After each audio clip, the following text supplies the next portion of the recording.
Hi everyone, welcome to Yothera.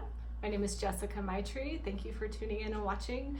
I wanted to do a quick video today on why it is important for us to prioritize being in our bodies right now as a way of being of service to humanity. And I'll explain this a little bit more as we go along. But the reason that I wanted to bring this up is because it is so easy right now to get sucked into fear, to get sucked into what's not going well in the world. And while those things are important to give our attention to, a lot of times what that ends up doing is it feeds the negativity, it feeds the fear. And in the meantime, we are being asked to be of service to humanity because we are all in this together.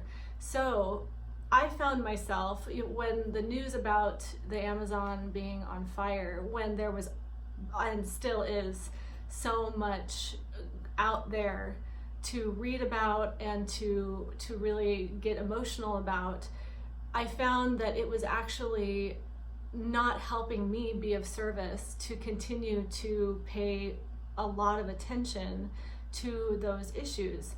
So how can we balance this? Because we're being asked to be of service, and it's not in my wheelhouse of possibilities to fly a plane over and contribute dumping water on the fire. I can't do that. That's not something that I can personally do.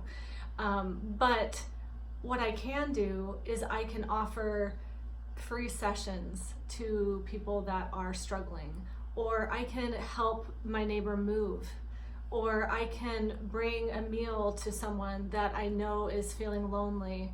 And I really believe that what we're being asked to actually do right now is get outside of ourselves and outside of our little world of what we think is going on, and really start to connect to each other. And sometimes it takes something like this fire to start to wake us up. So to bring it back to the beginning, when I said we need to be embodied, how can we connect to the earth if we can't even connect to our own bodies? So really feel that statement. How can we really connect to the earth if we're not even connected to our own bodies? So we can think about it all day long. We can come up with solutions. We can try, and that's great, but it's not balanced if we are not personally going inward and taking care of our hearts, taking care of showing up in a way that we can have more of ourselves to give, more of ourselves to offer to our clients, if you're a therapist, or if you're a healer in some way, or just to the people in your life. If we're not caring for our bodies and really listening to our hearts and our emotions and going deep with our healing, how can we show up fully to be of service when that is what is really being asked of us right now, more than ever? So I wanted to allow whoever's listening to this, if that resonates with you, to really contemplate if you are wanting a deeper relationship with your body and what that looks like.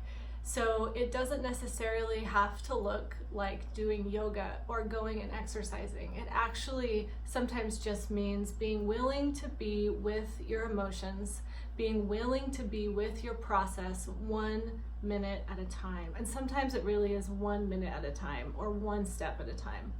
So that's what I personally have been experiencing lately, is I don't see fully what the future holds for what I'm here to offer, but I can feel if I'm on the right path or not.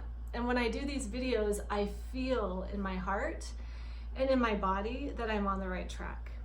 Now, my mind might be telling other stories, but we're constantly being asked to retrain our responses to be in alignment with how it feels, not what our ego thinks or what somebody else is telling us about what we should be doing or how we should be conducting our business or whatever that is. So that is just one way that we can start to be more connected to ourselves and embodied in this present moment. And if we are willing to be with the present moment, that's where the healing actually happens. It doesn't happen by planning the future. It doesn't happen by thinking about the past. True healing happens when you're right in it, in every moment, willing to feel. So if you're interested in working together in some way, of course, I would love to meet you. I also I'm actually having I'm having fun doing this YouTube channel. It's something that's pushing my edges because I know it's not professional, and I am embracing that, and I'm embracing just enjoying being in the flow of the moment. So I hope that you will that you'll have fun watching these videos. And if you decide that you want to subscribe to the channel, that's great. They're going to get better as they go, I'm sure, as I continue to kind of open this gift that I have to give. So thanks for watching, and I do have a few spots left in my September 11th yoga therapy group. It does offer 6 CEUs if you are needing those for your profession, but it also is just open to anyone that identifies as a healer. I truly am passionate about people coming together from all healing modalities so that we can be integrated and help each other and learn from each other. We all have so many gifts. So if that group resonates, there's information on my website, and I'll also put a link in this post. And then also would love to work with you one-on-one. You can check out a video I just did on why therapy can be creative and fun.